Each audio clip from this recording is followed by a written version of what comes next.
L'autorité judiciaire est indépendante. Première réaction officielle d'Emmanuel Macron après la condamnation de Marine Le Pen. L'exécutif a conscience de l'impact de la décision des juges sur l'opinion publique. Alexandre Chauveau, si à l'Élysée comme à Matignon, on entend la colère du Rassemblement national, difficile d'imaginer un changement législatif sur l'exécution provisoire de l'inéligibilité. François Bayrou s'interroge à l'Assemblée sur la pertinence de l'exécution provisoire. Gérald Darmanin rappelle lui qu'il a voté contre la loi Sapin 2 en 2016.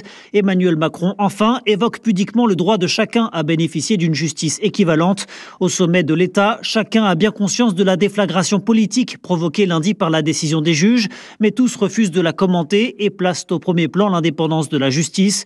Une position logique au regard de la séparation des pouvoirs, mais qui permet aussi de mettre en scène une certaine impuissance. En somme, d'adresser un message de compassion aux électeurs du RN sans pour autant prendre le risque de remettre en selle Marine Le Pen. Car si la Cour d'appel de Paris a fait en sorte de pouvoir rendre une décision à l'été 2026, l'exécutif pourrait ne pas se presser pour activer le seul levier à sa main, à savoir l'accélération du calendrier parlementaire pour examiner la proposition de loi déposée par Éric Ciotti. Celle-ci vise à supprimer l'exécution provisoire en cas de condamnation à une peine d'inéligibilité. Alexandre Chauveau du service politique d'Europe.